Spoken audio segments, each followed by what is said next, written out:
Hello, everybody. We are really excited to have a great panel here about investing into next-gen mobility. Before I introduce myself, let me say a few words to the panelists here on stage. First, Abhijit, he's a managing director of Goodyear. He's leading their venture fund. In past roles, Abhijit was running Goodyear's corporate incubator focused on Internet of Things enabled solutions. And I would suggest, once we come to the question, everybody should simply feel free to compliment regarding his background. Next is Justine. Justine Johnson serves as Chief Mobility Officer of the state of Michigan. Justine leads the state's Office of Future Mobility and Electrification in working across state government, academia, private industry to enhance Michigan's mobility ecosystem. Justine develops dynamic mobility and electrification policies to support the startup and scale up of emerging mobility technologies and businesses. Ali Javidan is CEO and founder of Range Energy, revolutionizing the heavy-duty transportation market with development of electrified trailers. Ali has been a part of and led pioneering teams at Tesla, Google, and Zoox. Last but not least, Alex Roy is general partner at New Industry VC, which invests in deep tech hardware startups at pre-seed and seed stage, seeking founders with narrative, command, and operational mastery. In addition, he has a long history with the Moth and is co-founder of Johnson & Roy Advisors. So this is the panel.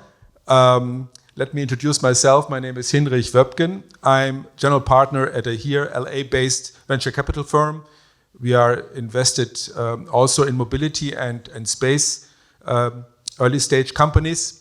I am the former CEO of Volkswagen Group of America. I was the good guy fixing the problems after the emissions scandal broke out. Maybe some of you remember. We have to do a whole panel about that. Yeah, questions. I'm ready to speak a little bit about it. I propose a left turn to that. The 5-year silent period is behind me, so I can speak a little bit more now. But I have to say, I really was the good guy. They hired somebody from the outside to fix it, to simply authentically prove to the damaged parties here in the country that this guy is undisputably not connected to the fraud. So I was many years before with BMW in senior leadership roles and also tier one companies. And all my colleagues back then said, oh my God, Hinrich, how can you take such a job? But I tell you, it was one of my most exciting journeys in my business career. It was, yes, a crisis job. It was also, rock and roll. Volkswagen took this as an opportunity to shift to new mobility, to push the electrical platforms, and it was I was the one in the room when we founded Electrify America. Well, we need to talk about that in another panel. Yeah, which you like very much now, right? Yes.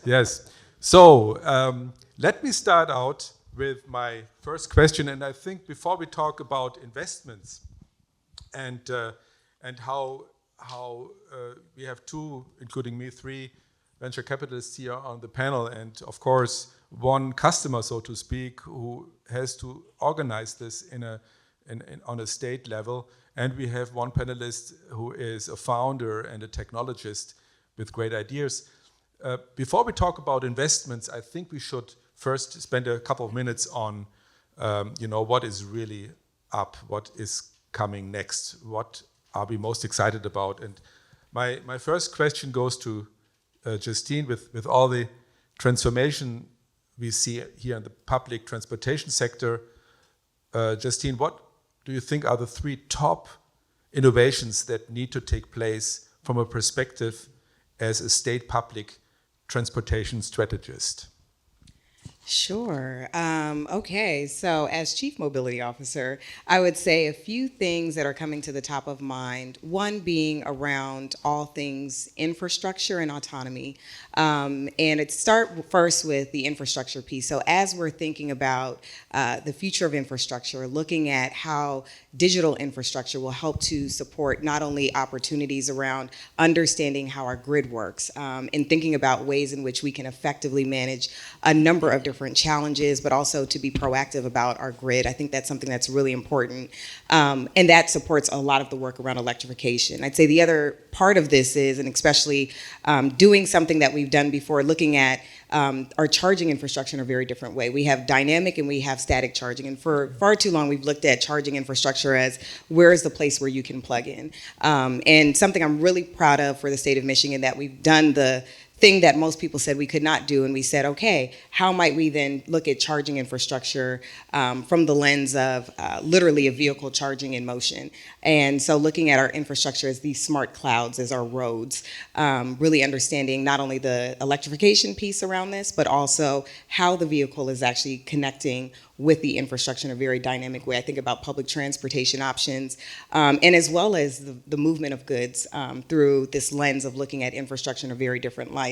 A road is not just a road anymore, and a curb is not just a curb anymore. What are the 7 ways to think about how we can look at curbs from a digital perspective, and as well as managing the curbs from a digital perspective? So I think that's something that's really exciting. I'd say another piece of this, I think sometimes we think about the future of innovation and we think, oh, we have to go so far outside the box. It has to be something we've never touched, seen, or heard before. And while that may be true, sometimes it's just getting back to the basics, right? How do you navigate in space?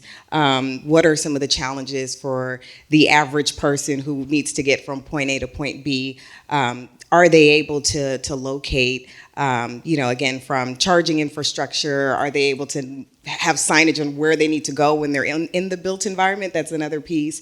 But I think sometimes we have to think about what's the user experience at the end of the day as someone who is walking, someone who is in a wheelchair, and someone who is going from housing to work to schools. How might we provide a more seamless experience across the board? So I'd say there's kind of this wayfinding conversation that we really need to continue to lean into. And then lastly, I think autonomy is a big piece of this. I think there's so many things. We have a program called the Michigan Mobility Funding Platform. If those were not here yesterday, heard me talk about this. This is really our grant funding for test sites and real-world deployments throughout the state of Michigan. We recently funded a company, Orange Sparkleball, which is doing food waste pickup with personal delivery devices. So essentially, how might we start to have this conversation around what might waste management start to look like? How might we really start to invest in this circular economy through autonomy in many ways? So I think autonomy is really exciting, and if we connect it to the use case, not just the shiny object to say we have a personal delivery device, but for what and for whom. So that's where we're always central. Really, our central point is really making sure we're talking about that. Yeah. Listening to you, it's a great overview. Oh my God, how complex urban mobility is and how many things needs to get organized in a brownfield and new tech world, how this comes together. You mentioned transportation. It's not only transportation of goods. It's not only people. It's also transporting sustainable goods. And that gives me a chance to raise the next question to Ali. Ali being the founder, and I'm personally highly excited about that, to electrify trailers, to basically offload CO2 footprint from the truck pulling the trailer. And I would like maybe you speak a little bit about this electrification of trailer, what the opportunities are, and how it plays into what Justine just described as an important piece in the puzzle for getting a sustainable urban mobility done. Yeah, thanks. Just some context for what an electric trailer is. It's essentially, if you think about the big rigs that are on the road, the front part is the tractor or the cab, the back part is the trailer, and what we're doing is we're very tactfully electrifying the trailer. We're adding a full electric drive system with an intelligent and safe control system. What that allows any fleet to do is to decarbonize their existing diesel fleet, double the fuel economy and decarbonize the harmful emissions by over 70%. So it's a big game changer for fleets that are struggling to make the big capital investments, not only for the infrastructure side, but just for the hardware to buy the tractors. In addition, it helps extend the range of the electric tractors that are struggling for mileage as well. So there are a lot of other benefits to this technology. But I think in this context specifically, and one of the projects that I worked on before I was building electric trailers was at Google around cold chain delivery, autonomous cold chain delivery at Google campus. And this was basically a scaled down city. And if we kind of scale that up and we look at cold chain delivery in the inner cities, you have a lot of these restrictions around noise restrictions and other pieces that restrict our ability to move goods incredibly efficiently through these areas. Of course, you want the big trucks driving in the city at 2 a.m. when there are no kids running around and there are no people working and commuting, so that you deliver the food in the middle of the night and it shows up. But because these refrigeration units and the diesel engines that are connected to everything are so loud and they create so many pollutants, you can't even start. I mean, they're starting to. Everything needs to get pulled out of the city, not brought back into the city. And so, if we think about in the context of the world that Harbinger and Rivian and Ford and others are bringing with these kind of mid-sized electric vehicles to go into urban environments, really the unlock there for organizations like Amazon and others is to add these electrified trailers that can actually do a lot of their own work as well. Now you have the ability to do your cold chain deliveries in the middle of the night, do Amazon mobile lockers, and a bunch of other things kind of get unlocked with these trailers. And that's just in urban mobility. We're not talking about, we have pilots running right now in Downey where they're bottling plants out into their distribution hub. And that's kind of a little bit greater where you're in the highway network, still in the city, but on the highway network trying to help clean that up. And so I think we have a lot of different applications. And can you say two sentences on charging? Justine also mentioned that point. It's a really critical. We know from the public or from the privately owned electrification stream, there is a fallback, right? The customer's perception. We're going through a little down cycle on electric mobility for passenger-owned cars.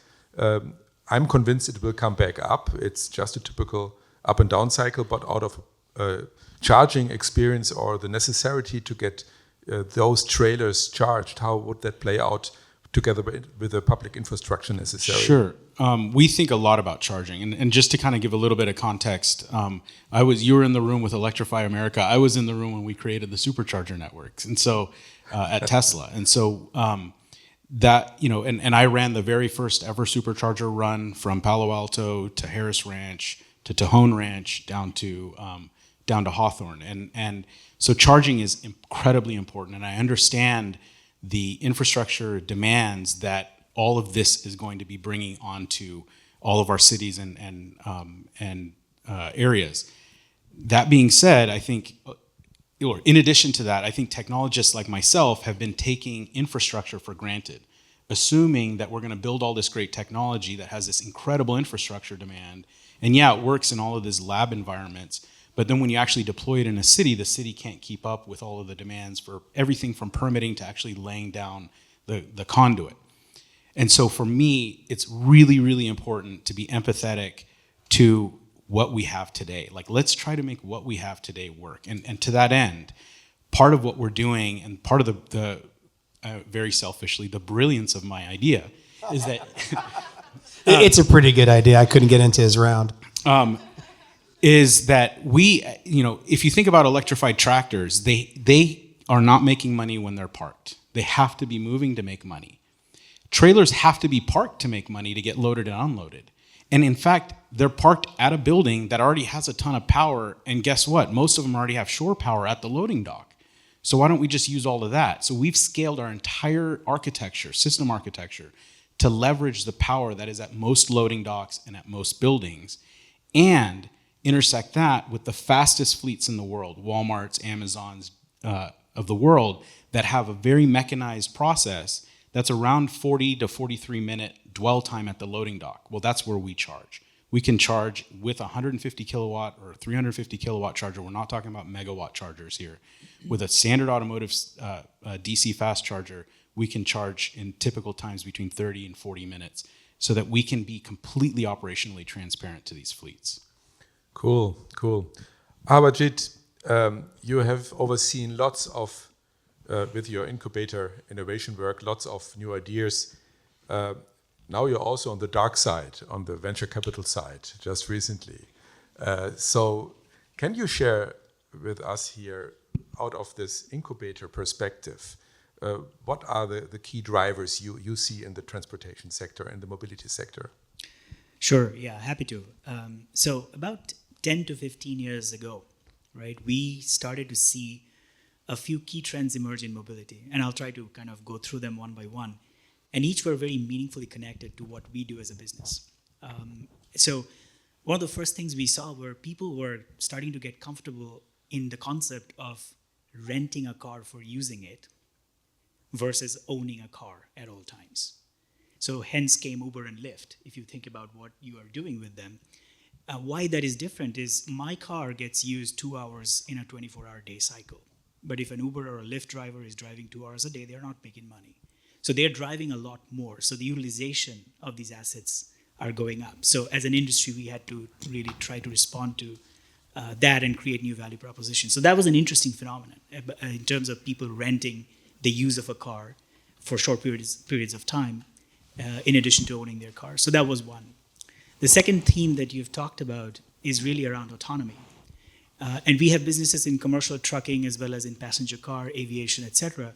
In the trucking arena, we have seen a lot of driver shortage, and people aren't waking up and saying, I'm going to go drive a truck tomorrow. It's a very hard thing to train for, and our workforce is not there with respect to driving goods. But we want everything at our fingertips. We want to order things, and we want them to show up at our doorsteps very, very quickly. How are we getting all these goods moved? So autonomy in trucking for us, as well as in cars, of course, has been a theme that we have started to see come through very, very rapidly. The other thing that we have seen is around things getting connected. And when we look at our core business, which is in the manufacturing of tires, that has a key aspect and key importance to that notion that everything around the car is getting connected. And we believe that the tire, when it's connected, has an extremely interesting set of value propositions to offer to these autonomous vehicles. Imagine an autonomous truck driving around in a road, but it doesn't know what it's feeling on the road, or it doesn't know what the tire conditions are. We don't think that's the world that we want to create. We want to create a world that's connected, where the truck and the car is feeling, sensing, and it's understanding what it's driving on. So we were very excited by these trends that were coming through. And of course, electrification is a very secular trend with what Tesla has achieved. And congratulations, Ali, the supercharger network is amazing. When I didn't do it all by myself. I just still want to give you the compliment. Thank you. I plug in, it works. I mean, it's as simple as that, right? So we saw that coming through. And that meant incredibly interesting things and implications for us as a tire company.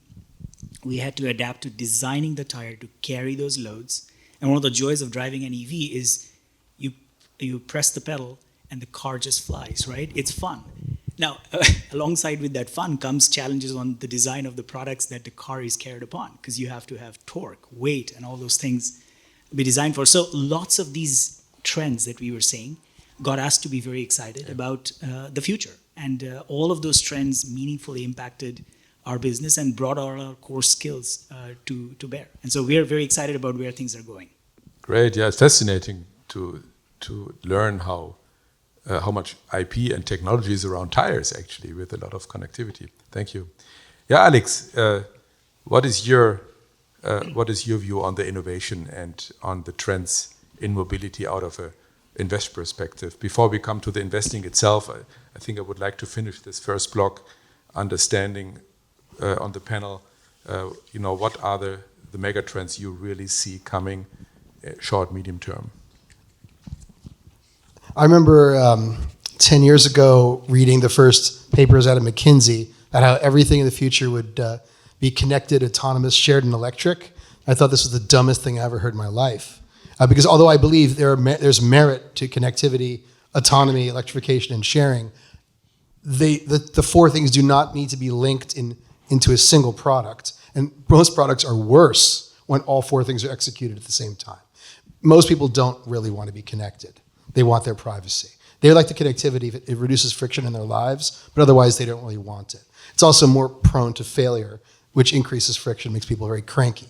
A great example of this, taking that example to electrification, I just bought my 5th Tesla. I love it, although I have a number of vintage cars. But I got a Tesla despite the groans of many of my friends, because the work that Ali did so many years ago delivered the supercharger network. And take this with love and respect for you.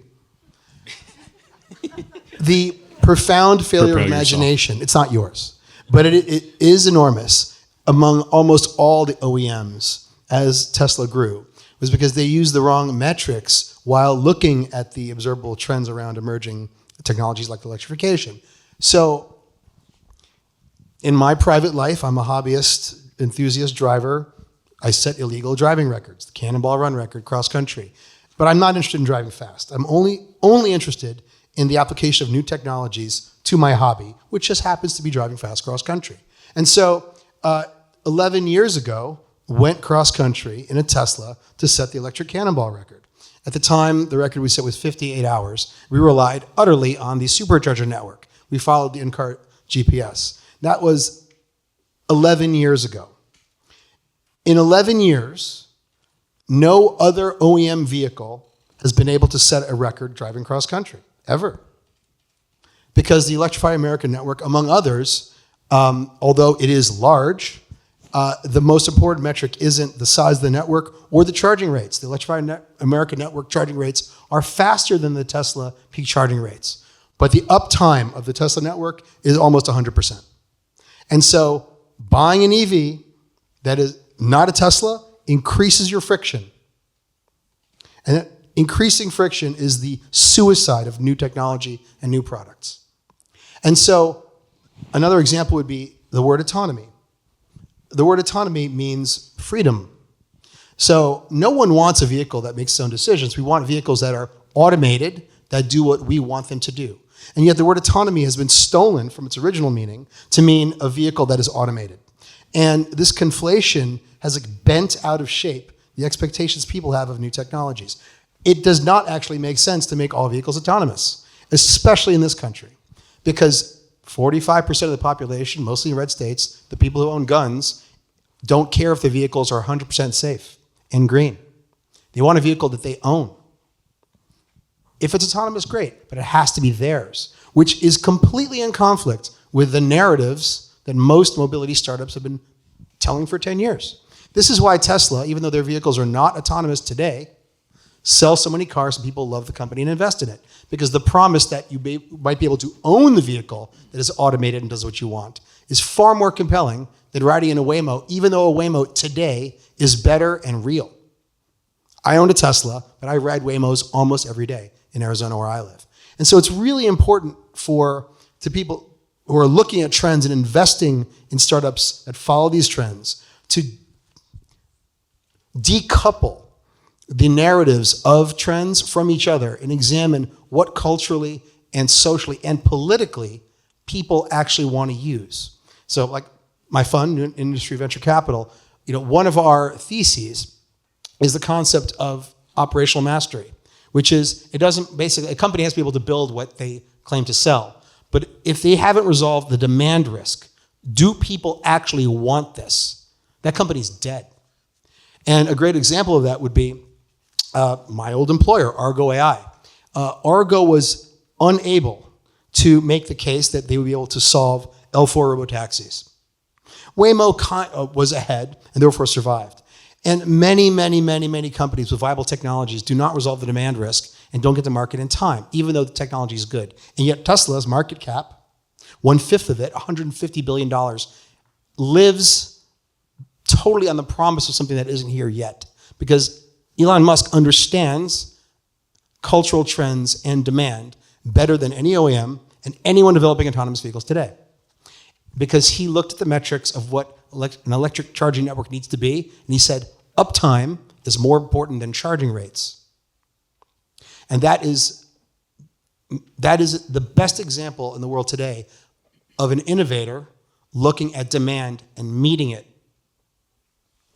You know, I think we all have a high respect out of different reasons what Elon did in the Tesla journey.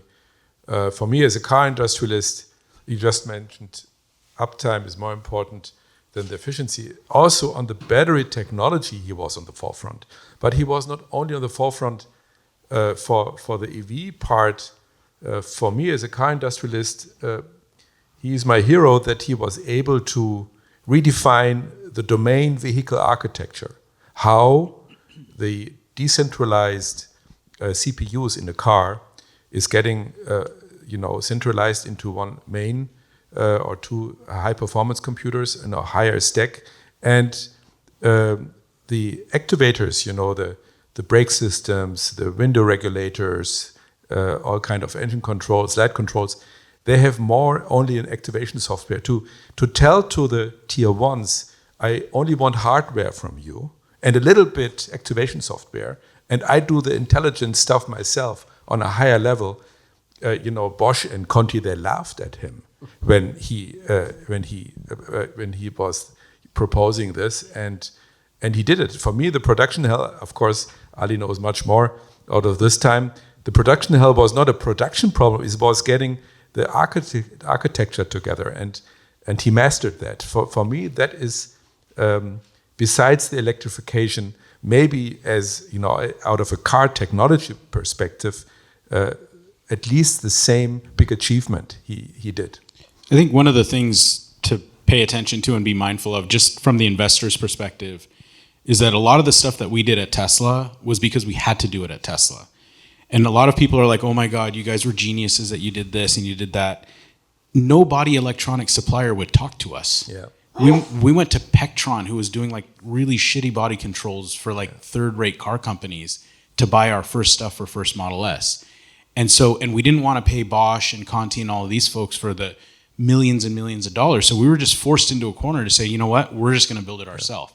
That's how the batteries came along. That's how all of this stuff came along, was because the industry at the time, the supply chain was not prepared either functionally or spiritually to take on what we were bringing. And then that's why we built everything. But the challenge now is that startups like myself think that we're back in those days where we have to reinvent everything. It's different now. And so I think from the investor's perspective, I have to look at it like we're in a different world. Yeah, we did that before.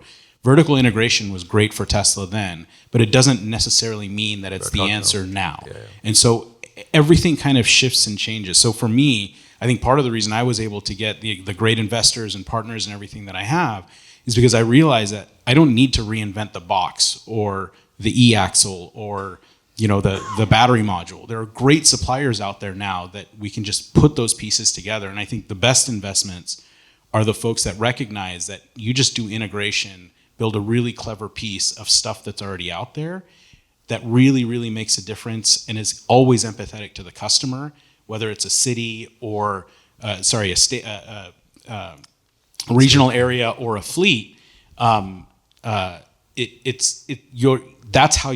That's your path to winning the customer over. Now, this is a great line into our second half of this panel, the investment part. I would like to start out with Abhijit. Abhijit, you running a corporate venture arm.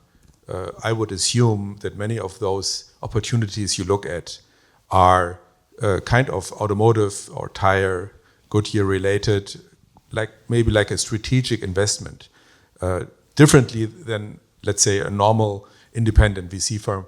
So tell us, are you then sometimes in a conflict that you are too much driven out of wishes within corporate life, and you as an investor would rather do something different? Is there, for you as an investor being a corporate VC arm, a kind of a tie which you would not like to have? Well, at the end of the day, if the startup doesn't win, then we don't win partnering with them. So we always try to invest with the philosophy that it has to be a win-win relationship. And if it's not, then we would probably take a backward step. So everyone says they are founder friendly. I think we would absolutely say that too if you asked us. But I think we have enough experience in the last 4 years. We've made about 17 investments. We've had about 3 exits of the portfolio. So it's been a fund that's performed very well, knock on wood. But the fundamental thing is, if the startups do well, that's when the magic happens. So we take great care in our investing process to make sure that we understand what would make the startup successful and ask ourselves, how can we be a part of that journey? So I'll give you a quick example. We invested in a company called Revel out of Brooklyn, New York. Revel does 100% electric ride hailing. They basically said that, look, EVs are here today. Let's not wait for a 2030 or a 2040 mandate. Let's just get it done today on ride hailing. We invested in Revel because we wanted to test our new electric vehicle fleet products with them. And of course, also learn the uptake of a ride-hailing business. We co-invested with BlackRock and Toyota and Shell and a couple of other folks. So it was a great consortium of corporate as well as financially motivated investors. And that was a case where the startup has done incredibly well since we invested in them in 2021.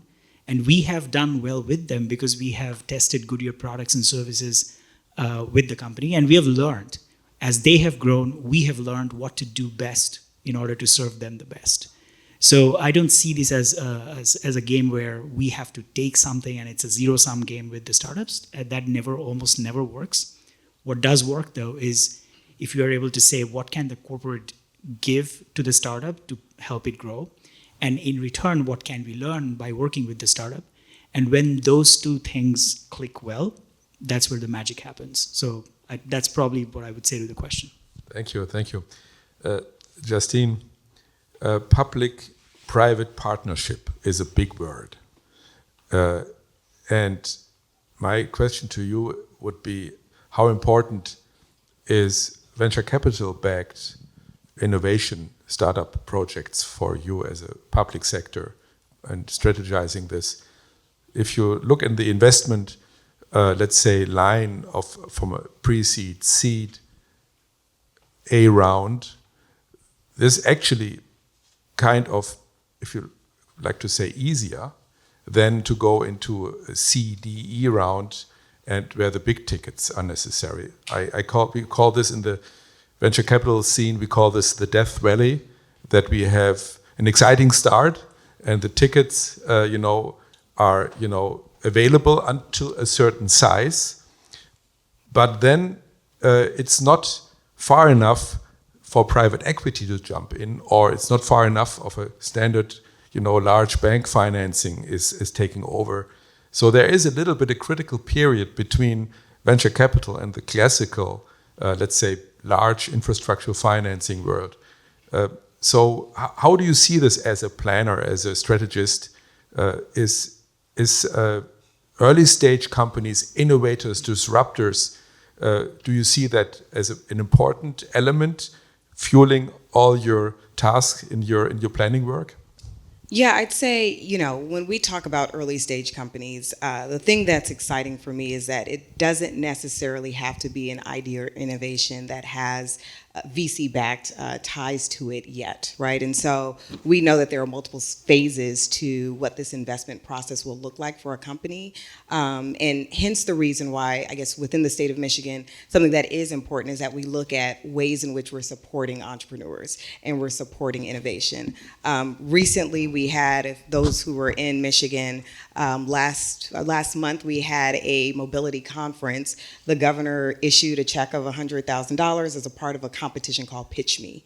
And essentially, this competition was open to new companies or innovators who had an idea of moving goods or people or services from point A to point B, right? And so we, as part of that competition, really looked at where are some of the newest ideas coming from? Who are some of these folks and companies?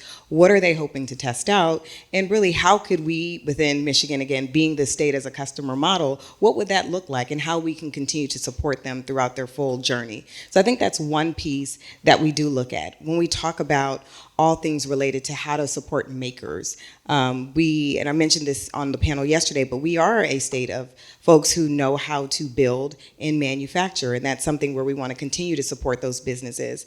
It is a full ecosystem. We can't just say, like, here's your first check of $30,000, be successful. I mean, you still need more support along the way.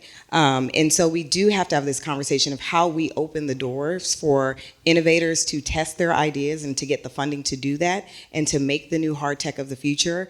But it is also making sure that we're bringing in the investment community into that dialogue and conversation to say, hey, here's some ideas that are coming out of the state of Michigan from, students all the way. I mean, our youngest founder is 17 years old, right? So the 17-year-old all the way to someone who may be an older adult. How are they actually getting that support along the way? And later on, how does that open the door for economic development investments? Because that also is going to have to tie to jobs. So before your company can even say, I want to have a long-term investment from the state of X number of millions of dollars, well, you need to have proven out your idea and you'll need support along the way. So it's really about, for us, opening the door through these smaller rounds of grant funding, but continuing to engage our investor community. We're always looking to expand this conversation, especially with those who are part of the VC community, but also I'd say industry incumbents have a role to play here. And making sure that they're brought into the fold. We are in our backyard, the home of the big three, and as well as a number of suppliers, the top tier one suppliers being in the state of Michigan, making sure that they're a part of that. Because a lot of times these innovators are saying, we want to showcase our ideas or potentially get acquired. It all depends on what your end objective may be, but really building out the opportunities for those companies to really be a part of the ecosystem in the long game, not just the short one. Yeah. Alex, the investments we look at, very often these early stage companies have in their financing strategy also funds or grants they get from governmental parties. And then the question is, when does the real business case carry into real revenues, into real margins, into real profitability? So in your investment thesis, how do you balance this out? On the one hand, yes, it's nice if these companies get governmental funds or out of regulation. Maybe Ali can share in a minute about the funds he gets for electrified trailers or the incentives for that. Is that for you a key element in your investment thesis? Or do you see it rather critical that maybe they are artificially kept liquid, but the idea does not really resonate yet into a real business case? Well, our fund only invests at seed stage, so we don't encounter a lot of companies that have already received grants or entered private-public partnerships. However, I'm absolutely convinced that private-public partnerships are a good thing, but only if the business itself and the partnership and certainly the money is not tied to an administration or a political position which could be voted out of office within 2, 4, or 6 years. It's absolutely suicide. And a lot of mobility startups have tethered themselves to local and state level administrations that they thought would stay. And as we've seen recently, they not only do they not always stay, they may not come back for a long time. And so I often encounter companies who are like, well, wouldn't it be cool if we could get this regulation passed? They're praying for regulatory capture they really can't afford to seize.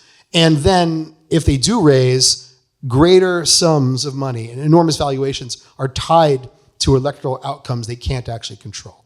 And that is a very bad strategy for investors and for companies. Now, the other side of that is the other half of the thesis of our fund, which we call narrative command, which is the notion that in every new market, in every new vertical, there's a company that becomes the default setting in every conversation and becomes the default company for recruiting, for fundraising, for partnerships, for business development, for literally everything. Whether or not their technology is actually the best doesn't matter. And Tesla's a great example of this, but in every new vertical this company exists. Uber, Airbnb, Anduril, Fervor Energy, Figure Robotics, whatever it is, there's that company. And they generally win, not always, because eventually reality must catch up with the narrative or they're dead. In some cases, a company like Uber goes through an evolutionary process that compound VCs, Michael Dempsey calls a narrative Ponzi. The narrative keeps evolving until one sticks. And if they're really lucky, multiple stick and the failures fall away. And Uber is a great company because they executed an era of Ponzi that became a reality value generator. So narrative command is one of our filters because companies that have literally everything, funding, technology, great leadership, still die for lack of command of their own narrative. And the absolute, the hinge upon which success swings is a founder who doesn't say, wouldn't it be cool if?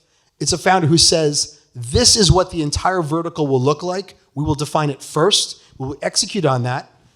And then everyone who follows is on the defensive. And so the semantic landscape is owned by this company. Their narrative is owned by them. The language of the vertical is owned by them. And everyone else lives inside that semantic battleground.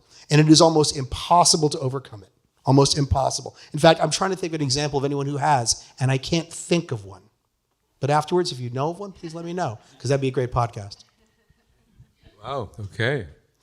Yeah, Ali, regulation incentives. We all understand that governmental support is a kind of a bridging into real life, into real business economics. So how do you balance that out? That business case, funding after a certain administration cycle, it might be gone. And does the business still work without the funding? And that is a kind of a, I could imagine a balance act. I would love to hear your perspective on. Yeah, it's like dangling a carrot in front of a carrot addict. It's, the thing is, as you're founding, maybe that analogy didn't stick. I don't even know what the hell I was saying. I was trying to have my own narrative command, Alex, but Ali, I think you possess it in your vertical. Thank you. For me, I think that the absolute doom of a startup or a company is to build a business case off of any of these incentive programs that are out there. The way that we look at them is as bonuses for our customers. And yes, some of them exist. Last year we qualified for the core incentive, $120,000 per trailer, which was great. And that's like more than our bill of materials cost for our entire kit, which is another really great thing.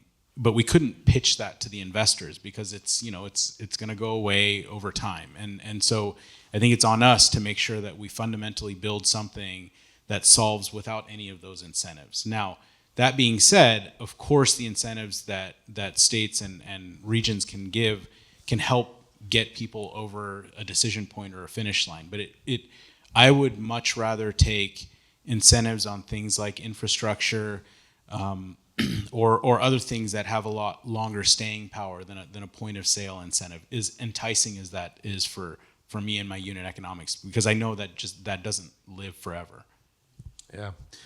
Yeah, cool. Before we are going to finish up with the fun part, where kind of a rapid fire question thing I tend to do.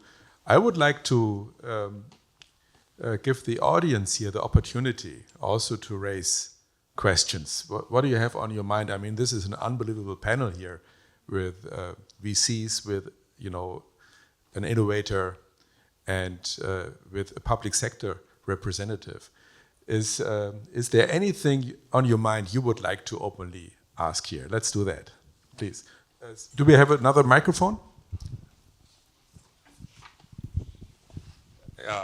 My name is Laulu with Lake A Services. Thank you all for great insights. My big question here is, we're in an era of rapid innovation, right? There's technological changes every day, battery technology, tire technology, vehicle technology. And as decision makers and stakeholders, right, you're making bets. We talk about infrastructure on long-term bets, right? So where do you have concerns where that maybe the technology is still evolving too rapidly to put a stake in the ground? And which ones are you already like, okay, that's it, and that's what's going to be here forever, right? I mean, batteries are a typical one where solid-state batteries hold that promise. I feel one way, right? When are you going to make that bet? But there's also stuff around autonomous vehicles, micromobility, and these things are evolving rapidly. So we'd love to hear your thoughts about. Yeah. And of course, I will include the panel here, but you're touching for me as a European, a point where I would love to give this American ecosystem, the American culture, a huge compliment. John and I spoke about it before the panel. This, you can call it Silicon Valley attitude to be not risk averse, to really bet on something on the founder side, but also on the venture capital side, the financing side, to give a promising idea a chance, is so much more developed. The industry, the mindset, the energetic level of the involved stakeholders is so much more developed in America. The tech sector and the financing sector is so much better working here in America than in any other region in the world. That's an unbelievable gift this country has. And I can say that out of a European, German perspective, that's what I really love about America. But before I fall too much in your arms, I would like to, convey that question to Ali. Ali is he has been also on both sides in corporate life, and now, I have a high respect as a former manager. Most of them go into retirement and then they say, "Oh, I didn't try it myself." Ali tried it himself, and he had the guts. That's this American spirit I was just talking about. What do you feel? Yeah, I think there's a couple of elements there, because I also do my own investing part-time, and I stay away from ideas that are kind of an absolute solution to something, right? If you think about batteries, for example, you talked about solid-state batteries. Solid-state batteries are going to show up, but it's not going to change much, because there's going to be LFP, all of these other chemistries are still going to be around for different applications. So I think having this idea that there's going to be this thing, autonomy is another one. We could have an entire conference on my opinions of autonomy, and I've been on every single side of it, underneath everything. And it's not about, the way that I say this and the way that I internalize technology is I think back to before my time during the space race. And what I know about the space race was that we all got to the moon, but how many times have we been to the moon since we've been there? Just a few times. You didn't get up there without the Germans. It was Werner von Braun. We'll keep That's that a whole other conference. All right, hold on. Put that aside. We've only been to the moon a couple of times since we went to the moon for the first time. But every single piece of technology that we use is a product of what we developed to get to the moon. That's autonomy today. I don't really think level 5 autonomy is going to exist in mass anywhere. I think maybe at the Disney campus, maybe on Stanford campus, some parts of different cities, you'll see level 5 autonomy. But I think level 4.5 or whatever, there's going to be a mix of stuff out there. But what we're all need to be thankful for and what we all need to invest in are the technologies that are looking at that North Star, but also shed into things like automatic crash avoidance, blind spot detection, throttle by wire, all of these really great pieces of foundational technology that all of us rely on to live and be safe every single day. That wouldn't exist if we didn't start thinking about autonomy 20 years ago. Can I add to this just to the question in terms of how the state of Michigan is thinking about some of these topics? And within our office, we are leaning into a lot of big risk, just because this is just the nature of being experimental, and as well as leaning into what the newest technology ideas innovators are putting forth. For us, we are talking about mobility from land, air, and water. So those are kind of our core areas. As we think about infrastructure, we're thinking about charging as well, from an electrification perspective, but also hydrogen is another important conversation that we're having as well in terms of this clean energy umbrella. Where might there be other opportunities for us to continue to look at ways to reduce emission? What are the right industries that will be applicable for? Sometimes we're having a conversation, when I say terms like autonomy, I am not only talking about the personal automobile. I am talking about think about freight. You think about all of these other industries that can be manufacturing. I mean, the list kind of goes on where autonomy might show up to really help and expedite more efficiency. So that's areas how we look at this. We think about, the amount of goods that have to go between an international border, especially city of Windsor and the international border in Canada, and as well as the US border on the Detroit Michigan side, this is something that's really important to us. We are looking a lot about how we can improve efficiencies, especially with moving freight. So that's another really important conversation, whether that is across land, whether that is across air, whether that is across water, right? And so these are the other areas where we're taking a lot of big bets.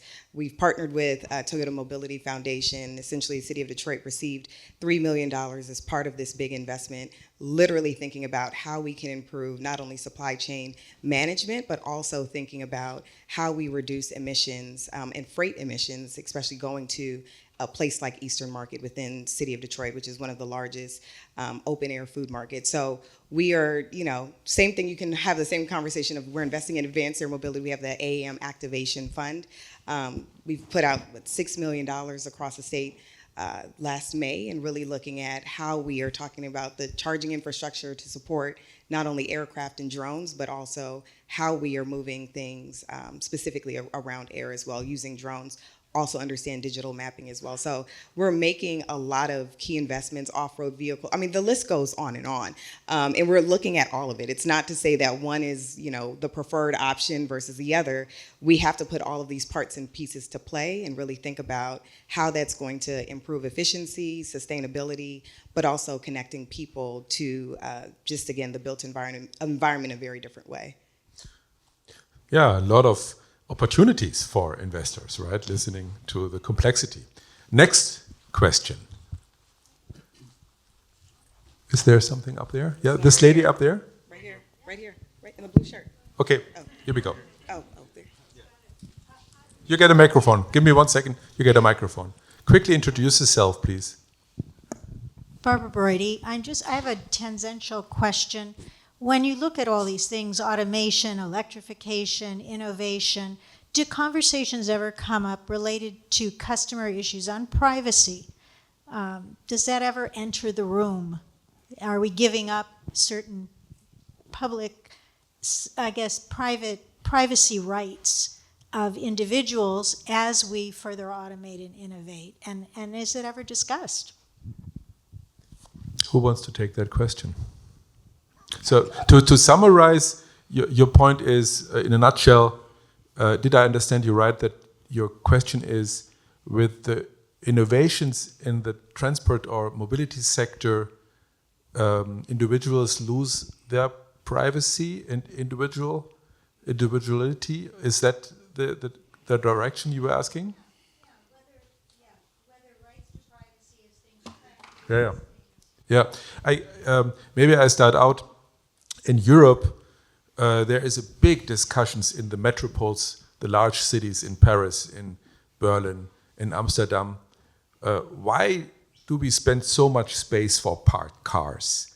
Why do we, don't give much more, give up individually and individual property and parking cars everywhere, and give more space for bicycles, for other transportation, more public organized transportation. That's a interesting point with pro and cons, I guess. We love individual mobility. I think that will remain. I think the question was a little different. Was I think it it's different? more about Please. Yeah, I think so. If I can rephrase, I think the broader question is the concern about private information and making sure that the individual's information are not compromised as a result of talking about the future of innovation, talking about the future of mobility, electrification, and beyond. And how people are thinking. Are we actively having those conversations when contracts may be being discussed, or when we're in this broader pursuit of thinking about the future of next-gen mobility? I would say I'll speak from a public perspective in terms of how government is often thinking about this. I'm sure for those on the private sector side may have a different opinion. I'd say we really focus on making sure that from a perspective of data, we have to think about an equitable and just society in city, state, county, et cetera. And how do we do that? A lot of times there is data that will help us to make more informed decisions as we're welcoming new innovations to come to the forefront. We also have to think about what communities are being served and what communities are being left out. We as well have to be very intentional about making sure that the technology is not having this adverse impact in terms of people being surveilled upon. That is not something that we want to do. And so I think there's that distinction. I think Salita Reynolds has said this best in the past before. There's a distinction between intelligence versus surveillance. And we often think about the intelligence piece of this. What can we learn to make better decisions? As decision makers and policy makers, I think that is a very important part of this role.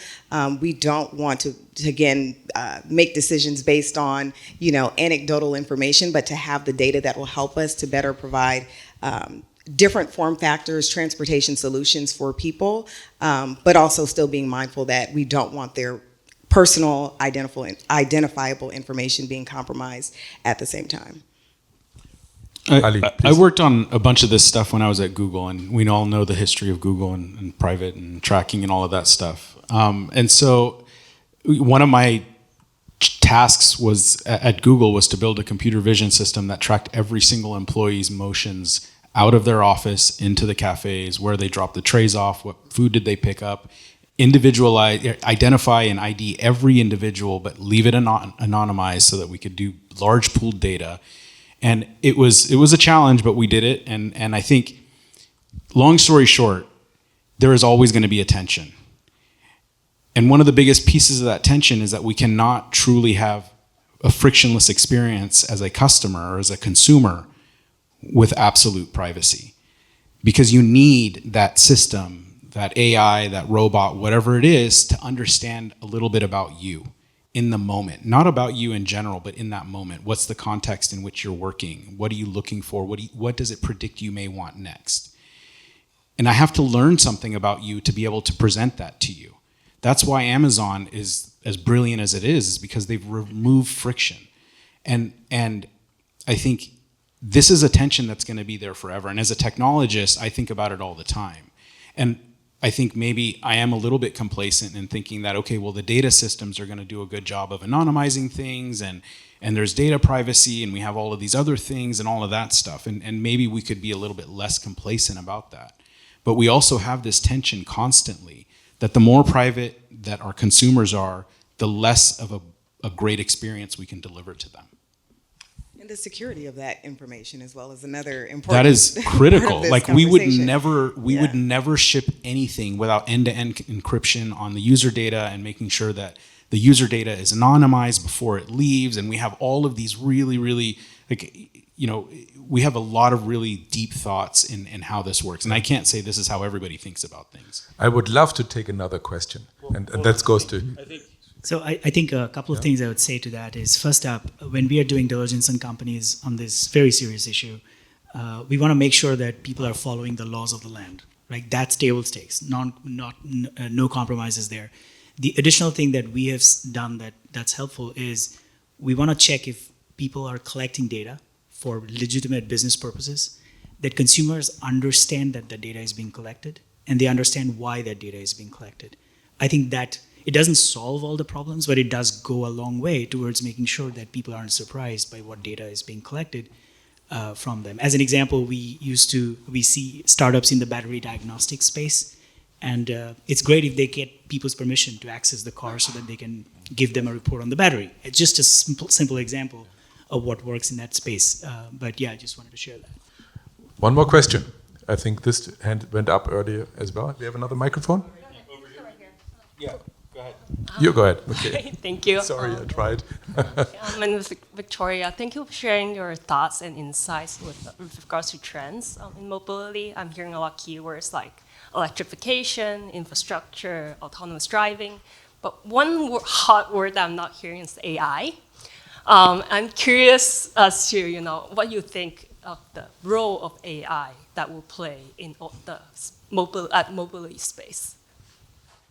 Yeah, I think we see, I would say 8 out of 10 investment opportunities. It is somehow garnished with another beautiful AI cherry. I told my team to add it to our B-round pitch. Just put AI in places. And of course, the art and science is to separate the bullshit from the real. Yeah, there is also a lot, in my perspective, a lot of window dressing with AI. But yes, there are a lot of AI things going on. I would say in every single work stream of innovation we see AI. I can say the car industry, just even in the engineering of cars and vehicle architectures, AI plays a big role. It is maybe not mentioned today, and you're right, we should have, but it's maybe not mentioned because it's everywhere. It's unbelievable. AI is literally everywhere. It's been everywhere for 20 years. It's just different versions of it that we're hearing now. It is everywhere. Nothing would function without artificial intelligence today. So, yeah, we are nearly at an end. I would love to ask a question, with all to... We can take one more. Go ahead. Are we okay in time? Yeah, go ahead. Okay, please. I love it. All right, thank you guys. I loved the discussion, what you said about the narrative, and I'm curious about what is a great example of somebody, a startup founder or a startup that got the narrative right the first time and defined that category well and forced everybody else to compete on that battleground forever? Well, the examples. I recently published a paper about this. The most popular and best example is Tesla. The other ones are Uber, Airbnb, Fervo Energy and Geothermal, Figure, this is a company in robotic construction called Icon, Anduril in technology, in defense disruption. What's interesting is some of these companies aren't even that mature. Some of them are very mature. But if you ask an investor in sector, they're the default one, like, oh, have you heard of so-and-so? And the ultimate test is to ask someone who knows nothing about the vertical what they think of the vertical and what's the first brand they mention. That there's no substitute for brand identity, but it only lasts if there's command behind it. We came up with a hierarchy that looks like Maslow's pyramid of actualization, but for startups. And it's a narrative command pyramid going from like irrelevance all the way to command up top. And I think when a vertical becomes mature, the dominant brands fall to like a narrative equilibrium, which stays for decades until there's a catastrophic failure. And a very interesting dynamic that's observed recently is that Boeing has been in a long decline for 25 years, but was certainly remained at equilibrium with Airbus until the last few months. And they had enough brand equity going back 70 years that they maintained equilibrium. The mystery is that Airbus has not risen to assume command of the sector. I think there's something else, either organizational inertia or they have something that they don't want to have go public. And so the dynamics of narrative command go beyond startups because they ripple out and cascade over decades. And that might be even more important to understand long-term investing. Can I clarify just a touch on, do you see a difference? Because I guess I see a difference between narrative and brand recognition. Can you maybe shed some light on what that difference might be? There are brands that are recognizable and terrible. That's the difference. Narrative command, it doesn't matter. The brands are powerful, strong, and persistent. That's the difference. Theranos. Can I give one of your examples, Alex? Yeah, please do. Before Tesla existed, superchargers were a completely different thing. They bolted on V8 engines and made cars go fast and do burnouts. Ali is a friend, and we've discussed narrative command for range. What he's referring to is one of the sub-elements of narrative command, which is the degenericization of terms and then the regenericization. So Tesla's done this multiple times. And the entire, everyone in autonomy failed to see this, and electrification failed to see it. So autopilot, invented by Sperry over 100 years ago, was a generic term from aviation, which migrated to maritime applications, but not really to ground vehicles. And so in Tesla, every car company has 30 years has had driver assistance. The acronym is ADAS. So Tesla just basically cranked up the quality in one sub-component of ADAS, which is lane keeping, and then decided to take the generic term of autopilot and call it Tesla Autopilot. Today, there are only in the world about, I think, 450,000 pilots. But there are billions of people who drive cars. So the number of people in the world who now identify the word autopilot with Tesla and as state-of-the-art is greater than the total number of people who've ever flown a plane in history. So he now has made that word his own. Same thing with superchargers. And then self-driving was, not really a popular term, but it was. If you lived in India, you'll know that self-driving was what you refer to as a descriptor for a human-driven taxi or pedicab. And self-driving was then co-opted about 10 years ago with the rise of the Google self-driving car project. And then Tesla, and then Musk, very intelligently, observing human nature, said, well, if we just add the prefix full, it's better. Doesn't matter if it works. And you could just go on and on. But if you Google narrative command, I wrote a paper about it, and this is explained in more detail. So. Wow, yeah, we are nearly at an end. Let me ask the panel a question, which everyone should answer with 1 year.